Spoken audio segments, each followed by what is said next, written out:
Bonjour, je suis Lionel Gonzalez, directeur technique pour l'Europe du Sud chez XM Cyber. Pendant les prochaines minutes, vous allez découvrir comment XM Cyber se met dans la peau d'un attaquant dont l'objectif est de compromettre vos actifs critiques et comment casser les chemins d'attaque qu'il peut emprunter pour diminuer vos risques. Avant de passer à l'une de mes fonctionnalités de XM Cyber, qui est le champ de bataille, nous allons commencer par notre tableau de bord principal qui permet d'avoir une vue synthétique des résultats et définir quelques termes clés. Ce tableau de bord est assez intuitif, mais je vais d'abord définir le terme de scénario que vous voyez ici à plusieurs reprises. Un scénario, c'est la trame de simulation d'attaque sur notre plateforme.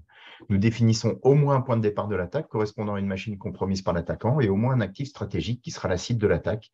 Et notre moteur de simulation va analyser en toute sécurité la carte des possibles d'un attaquant se déplaçant à partir de ce point d'accès et ciblant ses actifs stratégiques en exploitant les vulnérabilités, les mauvaises configurations et l'activité des utilisateurs. La plateforme fournit de nombreux scénarios prêts à l'emploi, mais nous préférons travailler avec nos clients pour définir les problématiques réelles. Par exemple, comment connaître le risque de compromission d'une machine Windows sans correctif vers un système de production critique ou le risque dû à une migration vers le cloud dans un environnement hybride. Nous définissons ces scénarios, les laissons s'exécuter quotidiennement et obtenons ensuite une visibilité sur cette carte des possibles de l'attaquant dont j'ai parlé. Au fur et à mesure de l'exécution des scénarios, nous obtenons des données très utiles dans ce tableau de bord. On peut voir que j'ai sélectionné quelques scénarios dans ce graphique de tendance qui affiche le score des scénarios sur un mois.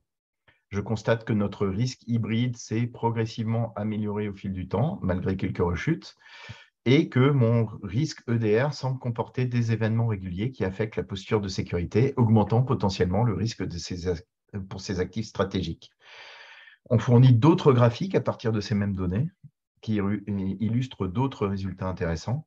Un graphique qui va nous donner un aperçu des actifs stratégiques les plus à risque et va indiquer la complexité moyenne de compromission de ces actifs, principalement en fonction du nombre de moyens d'étapes nécessaires pour le compromettre à partir du point d'accès initial. Et sur cet autre panneau, vous allez retrouver les goulots d'étranglement qui pointent les entités de votre environnement qui mettent le plus souvent vos actifs stratégiques en danger.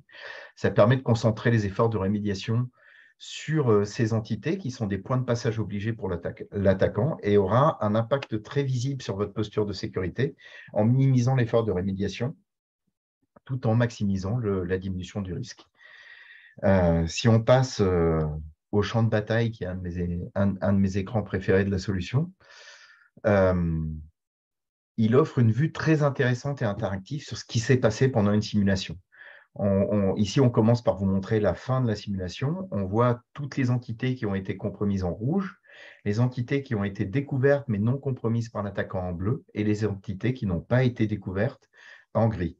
On peut constater qu'on a 33% de notre environnement qui a été compromis, mais si je préfère me focaliser sur mes actifs critiques, je vois que 100% d'entre eux ont été compromis et de manière très simple, je peux voir que mon espace de stockage S3 où je garde mes données clients ont été compromises et demandé à l'outil de me construire le chemin qui a permis d'aller les compromettre depuis ce portail partenaire vers mon environnement cloud sur AWS en passant par l'environnement hybride. L'attaque panel sur la gauche de la solution vous permet de voir l'ensemble des étapes de manière détaillée, depuis la compromission de ce portail partenaire, l'exploitation d'une vulnérabilité sur un navigateur, jusqu'au vol d'une clé d'accès sur AWS qui nous permet de compromettre l'ensemble de l'environnement. Si je veux comprendre de manière plus globale comment s'est passée l'attaque, il me suffit d'utiliser ce curseur de temps pour revenir un petit peu en arrière et donc lancer la simulation proprement dit, rejouer cette simulation pour voir comment l'attaque a pu progresser dans mon environnement et comment l'attaquant a pu à la fois reconnaître et compromettre un certain nombre de mes assets. Même si j'adore cette vue de champ de bataille, elle ne va pas être très facile à imprimer ou à montrer dans un rapport. Donc, on va générer des rapports qui sont plus adaptés, notamment ce rapport qui va regrouper pour l'ensemble des assets critiques, quelles sont les techniques d'attaque qui mettent le plus d'assets à risque. Si je veux comprendre comment pouvoir remédier à une de ces techniques d'attaque, il me suffit de cliquer sur ce bouton pour voir quelles sont les différentes rémédiations qui me sont proposées, pour recevoir des conseils de rémédiation, mais aussi des bonnes pratiques à mettre en place pour diminuer mon risque. Pour chacune de ces recommandations, on va vous expliquer étape par étape comment appliquer ces rémédiations dans votre environnement, à la fois avec du texte, mais aussi des images qui vont illustrer dans la console les modifications à faire.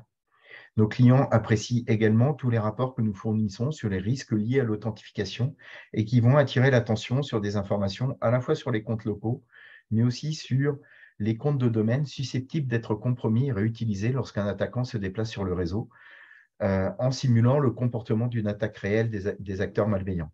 On va trouver souvent de nombreux comptes à privilèges comme ceux-ci qui ont été mis en cache et exposés à être utilisés par des acteurs dans des incidents réels.